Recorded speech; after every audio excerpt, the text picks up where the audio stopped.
حضرت مولانا محمد الیاس صاحب رحمت اللہ علیہ سے کسی نے پوچھا تھا، آپ کہتے ہیں میرا کام میرا کام میرا کام، آپ کا کام ہے کیا؟ لوگوں نے پوچھا تھا۔ اللہ ان کی قبر کو نور سے منور فرمائے، درجات کو بلند سے بلند تر فرمائے۔ فرمایا میرا کام تو رانڈ کا رونا ہے، میرا کام تو رانڈ کا رونا ہے، جیسے کسی عورت کے سر سے اس کے شوہر کا سایہ اٹھ جائے اور ہر موقع پر یاد کر کے بے تکلف روتی ہے، جس کے رونے میں کوئی بناوٹ اور تصنع نہیں ہوتا۔ لڑکی کا پیغام آیا، لڑکے والے آ رہے ہیں، دیکھ رہے ہیں، اور یہ اندر ہی اندر کہہ رہی ہے ہائے تم نہ ہوئے۔ عید کی خوشیاں منائی جا رہی ہے، دائیں بائیں کپڑے بن رہے ہیں، بچے عیدگاہ کو جا رہے ہیں اور خوشیاں منائی جا رہی ہے، اور یہ کونے میں اپنے پوتوں کو، بیٹوں کو، بیٹیوں کو دیکھ کر یوں کہتی ہے ہائے تم نہ ہوئے، ہائے تم نہ ہوئے۔ کہ جب تم تھے تو ہر مسئلے سے تم نے ہم کو بے فکر کر رکھا تھا، کہ دودھ کا بل کہ ابا سے کہو، کپڑے ابا سے کہو، جوتے ابا سے کہو، پیغام آیا ہے ابا سے پوچھیں گے، پیغام دینا ہے ابا جہاں چاہیں گے۔ کہ آپ نے تو گھر کے رنگ روغن سے لے کر، گھر کی جھاڑو سے لے کر، اور کیا پوتے اور نواسے اور بیٹیاں اور یہ اور وہ سب کی طرف سے بے فکر کر رکھا تھا، ہائے تم نہ ہوئی۔ حضرت مولانا محمد الیاس صاحب رحمت اللہ علیہ فرماتے تھے میرا کام تو ران کا رونا ہے، ہائے امت امت نہ رہی۔ جب امت امت تھی، امت کا ہر فرد ایمان کی چوٹی کو چھو رہا تھا، امت کا ہر فرد اپنے چھوٹے بڑے مسئلوں کو نماز سے حل کرواتا تھا، امت کا ہر فرد تقوی اور توکل کی چوٹی کو پہنچا ہوا تھا۔ کہ کہنے کو تو تاجر ہے، لیکن اس کی دعا پر، جیسے لکھا ہے کتابوں میں، ایک صحابی تھے، کاروبار کے سلسلے میں شام جایا کرتے تھے۔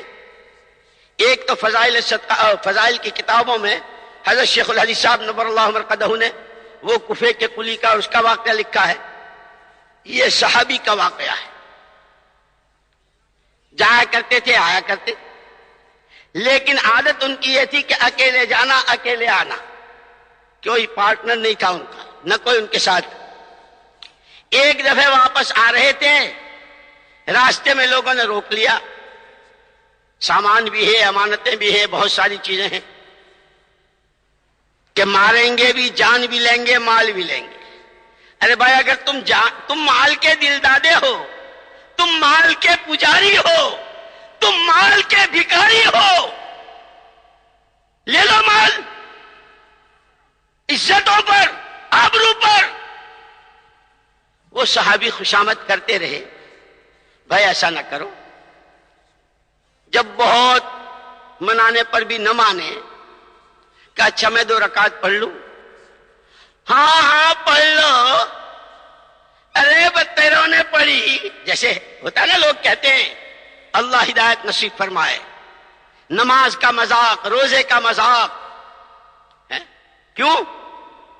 کہ مسلمان ہو تو، کہ تمہارا نام تو مسلمان تھا، تم تو روزے پر، نماز پہ، زکات پر، حج پر، ایمان پر، ایمان کی محنت پر تمہاری جانیں لگا کرتی تھی، تمہاری صلاحیتیں کام آیا کرتی تھی۔ تم نے یہ کیا کیا ہے؟ صلاحیتوں کو برباد کیا۔ مذاق کے لہجے میں ہاں پڑھ لو، بتیروں نے پڑھی۔ قرآن کیا ہے؟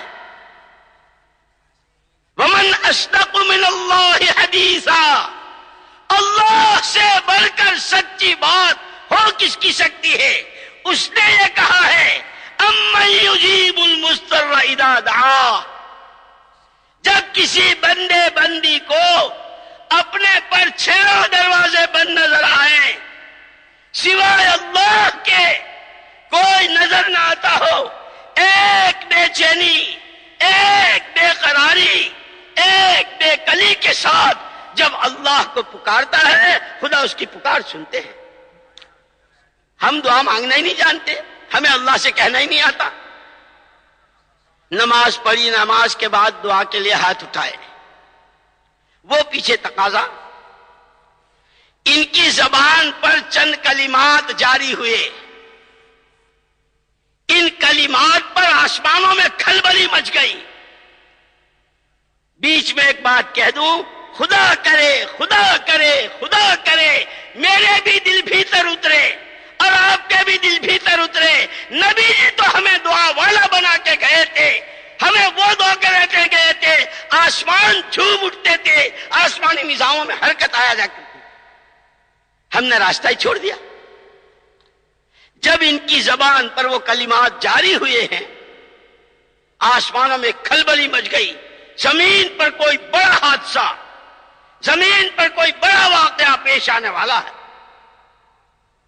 جب دوبارہ یہ کلمات کہے تو جبریل امین علیہ الصلوۃ والتسلیم آسمانوں میں فرشتوں کے پاس، اور یہ تشکیل کی، خدا کرے تشکیل ہم سمجھیں، یہ صرف بیان سننے کے لیے مجمع نہیں اکٹھا کیا گیا ہے۔ تشکیل کے معنی جو جس شکل سے آیا ہے اس کی شکل کو بدلنا ہے۔ کہ کیا شکل بنانی ہے، کہ عبدیت کی شکل بنانی ہے، امت پلے کی شکل کے ساتھ رہنا ہے، اور دنیا میں جہاں جائیں جہاں واپس جائیں ان دو شکلوں کے ساتھ جانا ہے۔ بندہ ہوں بندگی کے ساتھ رہوں گا، امتی ہوں نبی کی نیابت کے ساتھ رہوں گا۔ کرو نیت انشاءاللہ بندے بن کے جیئیں گے، کہو انشاءاللہ۔ بہت ہی مزہ ہمارا مجمع میں ہاتھ لگا ہے، ارے کہو بندے بن کر جیئیں گے، کہو امتی بن کے جیئیں گے، کمائیں گے امتی بن کر، مریں گے امت کی محنت میں، نبی کی کام میں۔ یہ آواز یوں بیکار گئی؟ ارے یہ پردے چیر کے آسمانوں میں گئی ہے، اگر اللہ تو کسی ایک کی پسند آ گئی، اس کے بدلے خدا مجھے تمہیں سب کو قبول کر لے گا۔